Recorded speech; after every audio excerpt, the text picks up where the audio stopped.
Today, we're going to see how we can create a portfolio. A portfolio showcasing everything you have learned in the foreign language classroom. Okay, how can we do that? We can use, for example, Google Sites. This is the website I'm going to advise you to use simply because it's the easiest. Why should we create a portfolio? Because if you showcase everything you can do in the foreign language you're studying, you can actually end up with a link that is easily addable to your resume, and you can send it to universities for your acceptance, or you can also simply send it in your resume if you're applying for a job. It will show what you can really do with your foreign language. Okay, so let's try seeing what I have already assigned my wonderful, beautiful students. Okay, so this is my assignment in Google Classroom. I open it, and here I have my instructions. Okay, the instructions are in Italian because that's what I teach, but I'm going to translate them for you. Okay, so dear students, we're going to create a portfolio online that you can change and modify in the future to show your level in Italian here, but obviously, if you're studying French, Spanish, Chinese, Hindi, or Arabic, any language, you can do exactly the same thing. So, in your portfolio, you need to show the activities and the products of your language and culture learning. Okay, you need to show that you understand written language and oral messages, spoken messages, and also that you can produce the language in writing and speaking.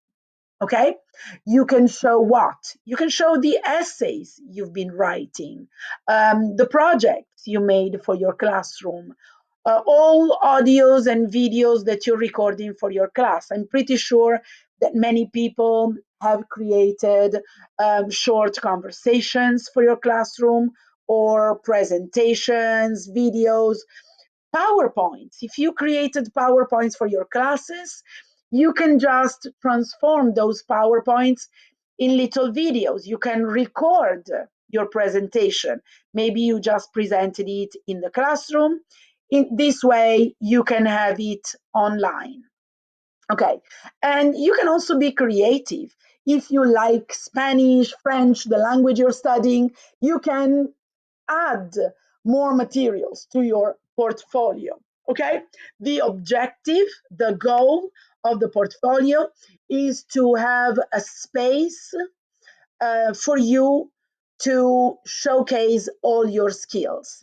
Okay, so let's see though, we have here a PDF file that is just for you to make sure that you're adding to your website everything you need. For example, at the end, when, or even at the beginning, when you're planning for your website, remember that you will need to add to your site a page showing your written competences, your spoken competences, another page where you're adding receptive language activities. Okay, anything that shows that you understand written texts or audio text. Okay, for example, I don't know, my students on Mondays usually watch videos or read articles, and then they have to answer three questions. What's the title of your article or of your video? What is it about, and why you chose it? Okay, I usually try to give them a topic so that they can choose and reinforce a topic that they're already studying in the classroom, but you can really decide to do that as you like.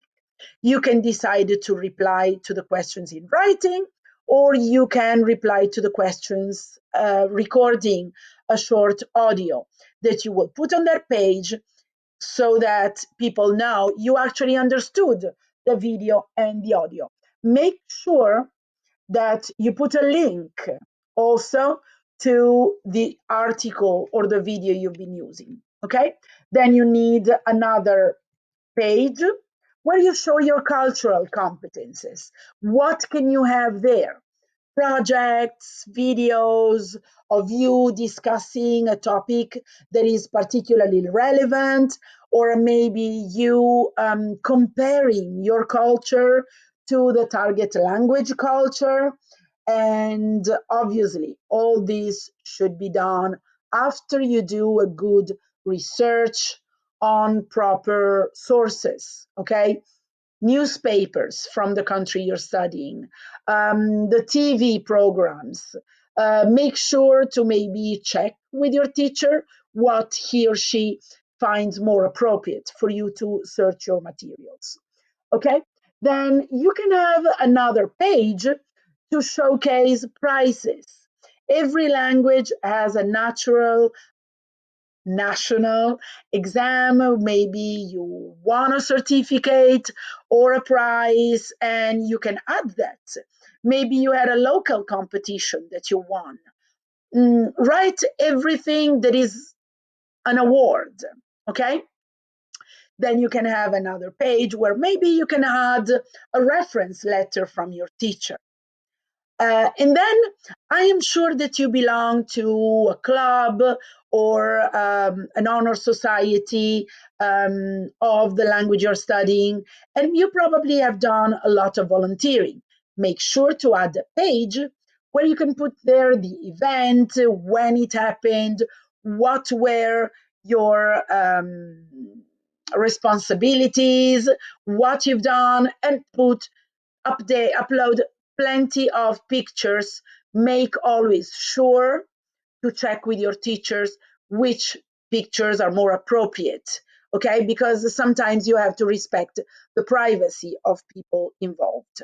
Then the last page should be anything you like about the country that you're creating the portfolio for. Okay, so I don't know, in the case of Italy, do you like soccer? Do you play soccer? Do you have a favorite team? Or maybe you like fashion, or maybe you particularly enjoy Italian music. So find a page where you can actually add all these passions of yours.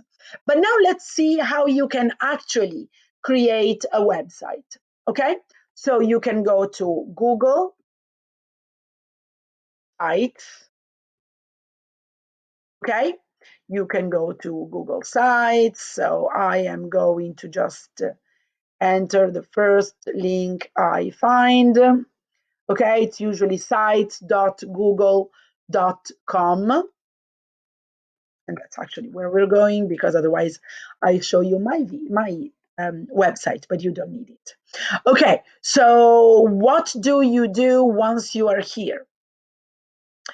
Once you're here, you go to sites. We were supposed to already be there. And you